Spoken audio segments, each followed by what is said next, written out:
Quadrant 3, it's where the public opinion is high again. It's high.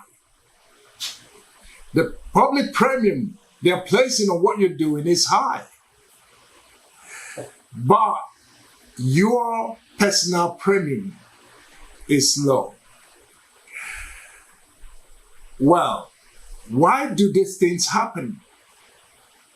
Because of the knock you have gotten, because of the shock, because of the loss of self-confidence you have experienced in Quadrant 2. You have experienced it, but at the same time, you're doing something about it. You're persevering and revising the things and experimenting and reviewing and renewing the things you're doing. Reinventing yourself. You may not realize that while you're doing this, the public is viewing you in a different light and picking up again interest. So by the time they pick up and the high premium comes, you're going to have two outcomes in Quadrant 3.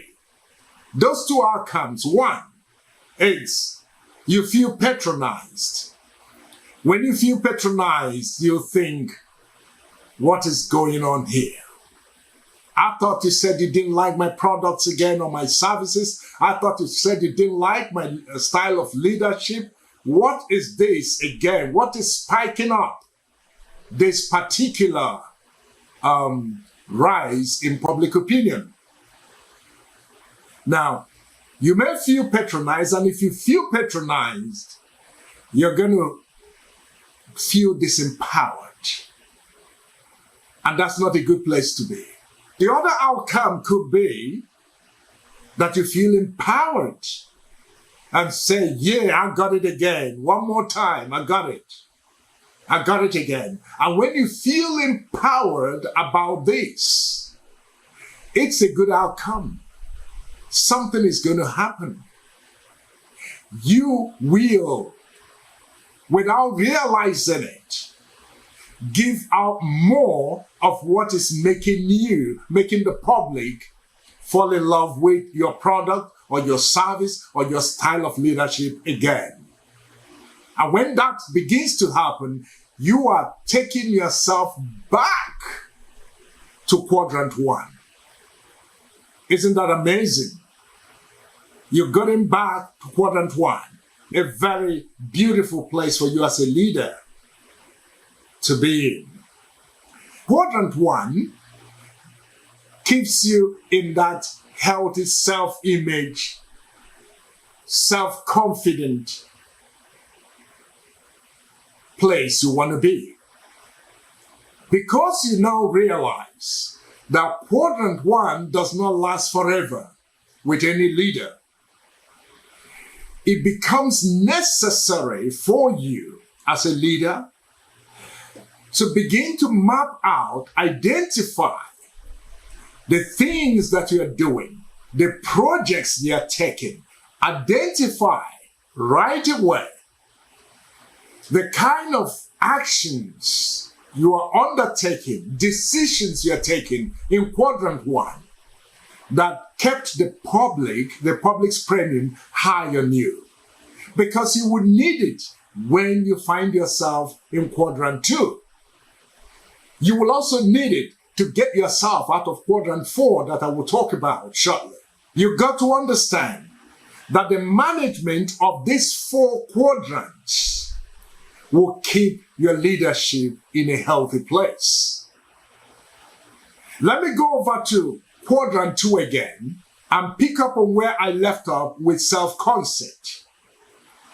When you find yourself self-conceited, it's a kind of arrogant disposition that we leaders find ourselves in sometimes. You feel your ego has been bruised. You feel that the public don't understand the genius in you.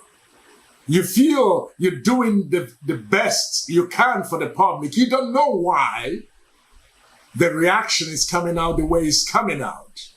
When you adopt the self-considered outcome, you become very proud.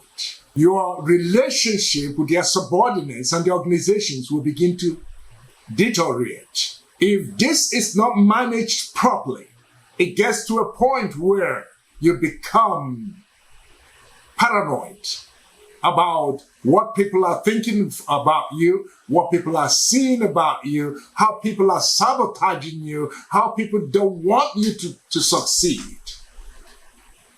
Getting into this position is a very negative place to be, because you see trouble where there is no trouble. You pick issues with people when there is no issues at all. That is the problem of self-conceited outcome. Getting back to quadrant 3, before talking about quadrant 4, when you feel as an outcome, when you adopt the outcome of disempowerment because you feel patronized, that is the easiest way to get into quadrant 4.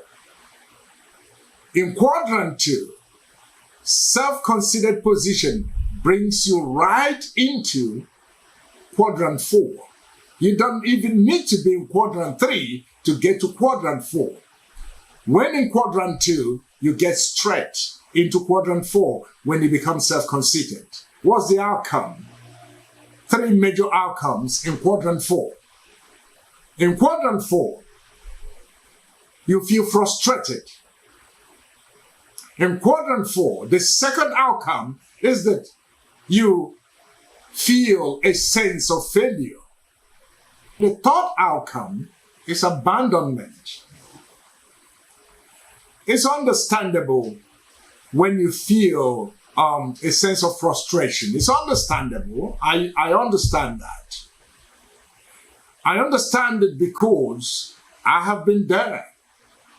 I know how it feels. When you feel that sense of failure, I need to remind you of Cantor's law.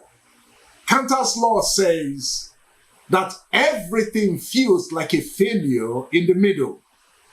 And I've experienced that.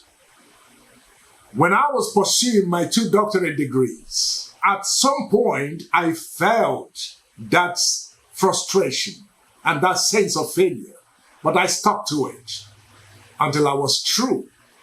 But one thing I did not allow myself to feel or to get into is that sense of abandonment. The sense of abandonment is not a very good place to be. Because once you feel that sense of abandonment, you have no other option other than to lie down in defeat and close your eyes in defeat. And that's not a good place for a leader to be. And you don't get yourself there. Quadrant 4 is a gentle reminder of where you could be. You're not there. Anytime you feel frustrated, there is something to learn. It means that where you are is not where you ought to be. And not being where you ought to be requires some adoption of tools or some acquisition of skills or wanting to do one or another to move you from where you are to where you need to be. It's a gentle reminder. Why have I called this 1, 2, 3 model of self and social approval? The final part of this video is in part 3.